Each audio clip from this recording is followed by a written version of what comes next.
and resilient union, one that reflects the dynamism of Africa and responds effectively to the needs of its people. Through your presence and active participation, we signal our unwavering commitment to the reform process and to build an Africa that is united, prosperous, and globally influential. Your Excellencies, as we embark on these deliberations, let us be guided by the principles of unity, solidarity, and accountability. The issues before us are not only institutional, they are deeply tied to the future of governance, economic integration, and sustainable development across our continent. Today, we have the opportunity to craft solutions that will resonate for generations to come. And before I conclude, I missed out to acknowledge my boss, the Deputy President Kithure Kindiki, who is also with us. It is now my honor and pleasure to invite His Excellency Musa Faki to come and make some remarks before I call on His Excellency the President to speak.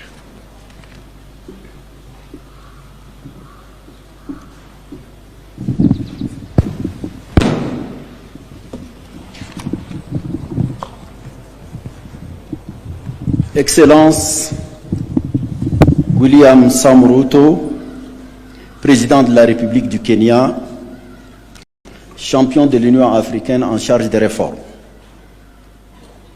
Excellences, Mesdames et Messieurs les chefs d'État, des gouvernements et des délégations,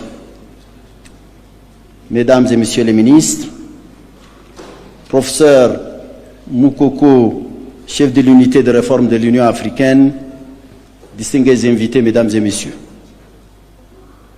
C'est avec un réel plaisir que je prends la parole devant vous à l'occasion de cette retraite de haut niveau que Son Excellence William Samoei Ruto, président de la République du Kenya, champion de la réforme institutionnelle, a bien voulu organiser dans cette belle et dynamique cité de Nairobi. Je voudrais remercier très sincèrement le président Ruto pour cette initiative qui arrive à point nommé et qui doit vous permettre, Excellence, d'échanger sur des questions cruciales auxquelles notre organisation est confrontée. I pay tribute to the heads of state and heads of delegation who have traveled to Nairobi despite their busy schedule, very busy schedule. 8 years after the launching of the institutional reform, a lot of water has flowed under the bridge. Substantive progress has been made under the determined leadership of President Paul Kagame, President of Rwanda, who was the first champion of reform, and I want to commend him. It is true that there is still much to be done in order to attain the objectives set by Decision 605 of July 2016 on the financing of the African Union adopted in Kigali, and Decision 635 on the reform of the institutions of the African Union adopted in Addis Ababa in January 2017. The appointment in February 2024 by the Assembly of President Ruto, whose dynamism is well known as the new champion of reform, bears witness to the will of the African leaders to complete the reform. We have to rejoice at it.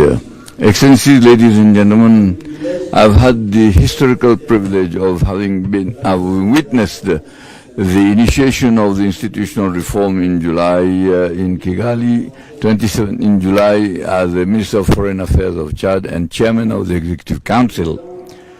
Late President Déby Itno, may his soul rest in peace, was then the current Chairman of the African Union.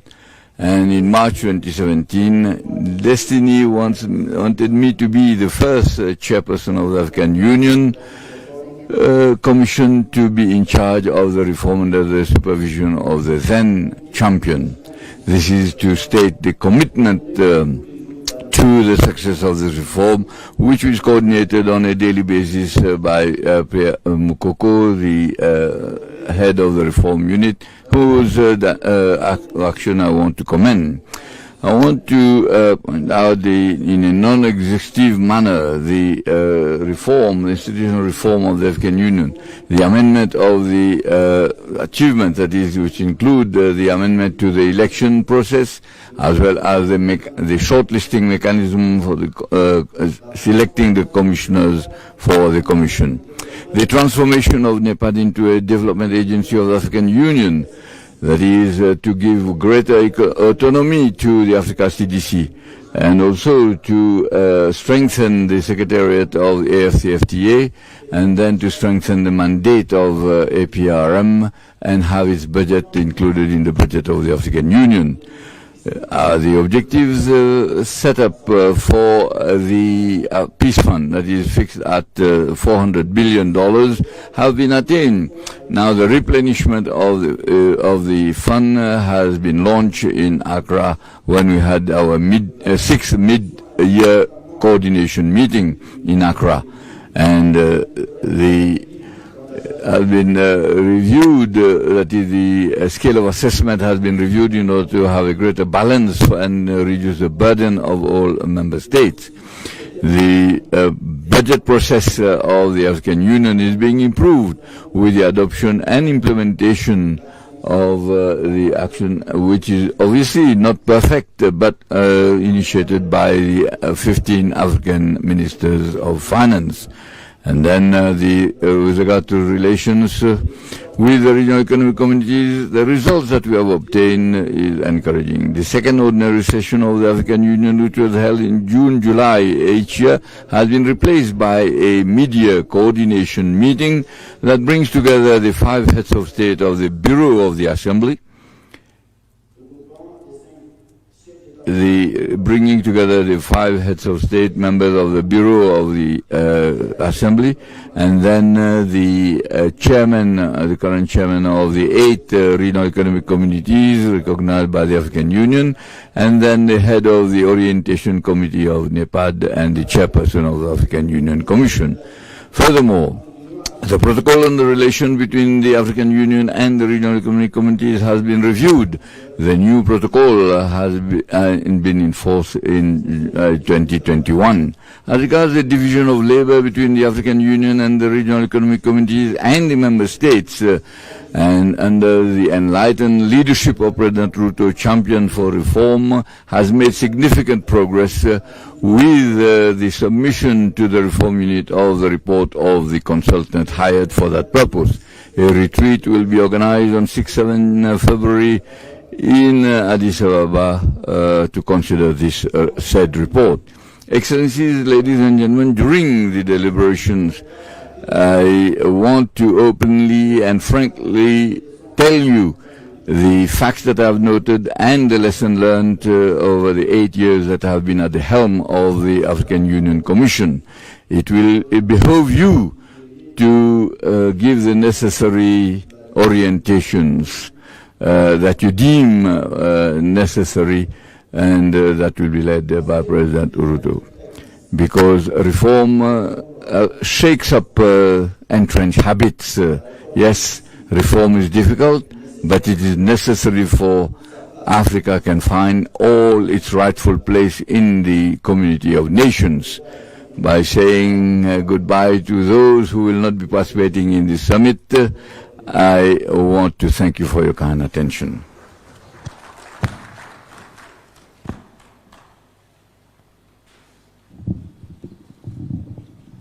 Your Excellencies, with your permission, I would like to request His Excellency Mohammed Salem Mazog to make a statement on behalf of the President of Mauritania.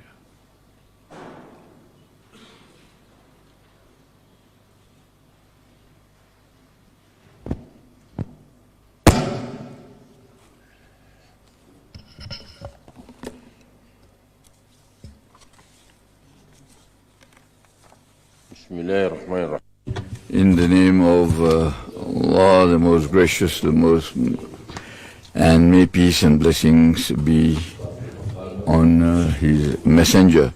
Excellency William Samuel Ruto, President of the Republic of Kenya, an African Union champion for institutional reform.